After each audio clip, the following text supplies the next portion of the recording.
और अरविंद केजरीवाल जी के मामले में झूठे गवाह तैयार किए जाते हैं, बेबुनियाद आरोप लगाए जाते हैं।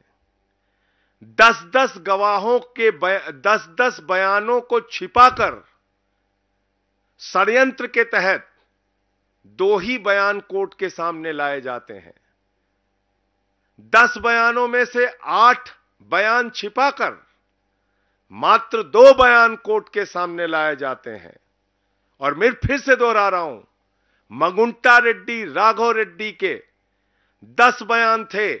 अंतिम 2 बयान में जैसे ही उन्होंने केजरीवाल जी का नाम लिया, तुरंत उसके बेटे को बेल मिल जाती है।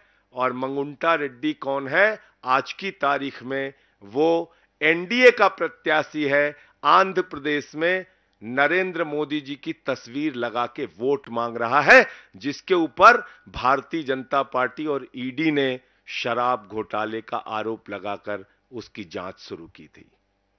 आज वो कैसे मोदी की तस्वीर लगा के वोट मांग रहा है? मुझे जवाब दो भारतीय जनता पार्टी के लोगों।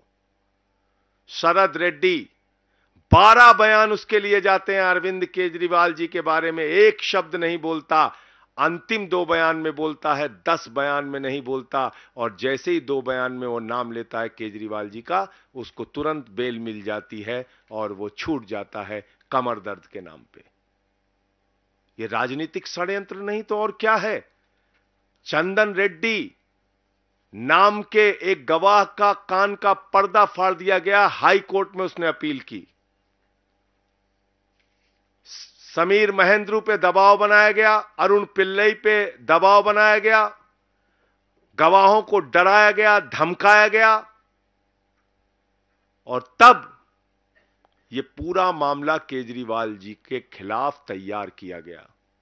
मैं पूछना चाहता हूं भारतीय जनता पार्टी के लोगों से, मैं पूछना चाहता हूं हिंदुस्तान की राजनीति में आजादी के बाद से लेकर अब तक की सबसे भ्रष्ट पार्टी भारतीय जनता पार्टी से और बीजेपी की सरकार से, क्या आप मुझे जरा बताइए कि जब 60 करोड़ का सीधा मनी ट्रेल तुम्हारे खिलाफ मिल गया तो तुम्हारे नेताओं से पूछताछ ईडी और सीबीआई क्यों नहीं कर रही? क्यों नहीं अब तक एलजी ने चिट्ठी लिखी, जांच की? क्या कारण है कि इलेक्टोरल बॉन्ड में इतना हजारों करोड़ का घोटाला सामने आने के बावजूद, जिस कंपनी का मुनाफा 0 है, जिस कंपनी का मुनाफा घाटे में है, मुनाफा तो छोड़िए, जो कंपनी घाटे में चल रही है वो सैकड़ों हजारों करोड़ रुपए आपको चंदा दे रही है, जो फर्जी कंपनियां कागजों में बनी हैं वो सैकड़ों हजारों करोड़ रुपए भारतीय जनता पार्टी को चंदा दे रही हैं। कहां income tax department, CBI, ED क्यों नहीं जांच करती भारतीय जनता पार्टी के नेताओं की? क्यों नहीं पूछताछ होती उनकी? क्यों नहीं गिरफ्तारी होती नहीं उनकी? क्यों नहीं छापे पड़ते उनके यहां? तो इसलिए मैं फिर दोहरा रहा हूं कि यह पूरा का पूरा मामला एक गहरी राजनीतिक साजिश के तहत अरविंद केजरीवाल जी के खिलाफ बनाया गया है। और जो बयान केजरीवाल जी के पक्ष में थे वो बयान ईडी ने जानबूझकर भारतीय जनता पार्टी और सरकार के इशारे पर राजनीतिक साजिश के तहत कोर्ट के सामने रखा ही नहीं।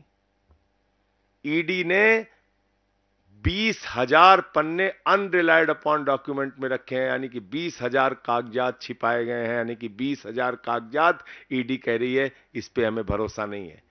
जबकि सेक्शन 50 पीएमएलए में तो आप झूठा बयान ले ही नहीं सकते। सबसे पहले बताया जाता है सेक्शन 50 पीएमएलए में कि देखो भाई, झूठी गवाही दोगे तो तुम्हारे खिलाफ कार्रवाई होगी। तो किसके खिलाफ कार्रवाई की? अगर 8 बयान किसी आदमी ने दिए और केजरीवाल जी का नाम नहीं लिया, और अचानक जैसे उसने केजरीवाल जी का नाम लिया उसको बेल मिल जा रही है, तो वो 8 बयान झूठे तो है नहीं, क्योंकि वो सेक्शन 50 में दर्ज है। उसको आपने क्यों छिपा लिया? 12 बयान शरद रेड्डी के होते हैं। और आप बताइए, शरद रेड्डी 10 नवंबर को अरेस्ट हो रहा है और 15 नवंबर को बीजेपी को 5 करोड़ की रिश्वत दे रहा है, और अपनी गिरफ्तारी से लेकर रिहाई तक 55 करोड़ रुपए की रिश्वत बीजेपी को दे रहा है।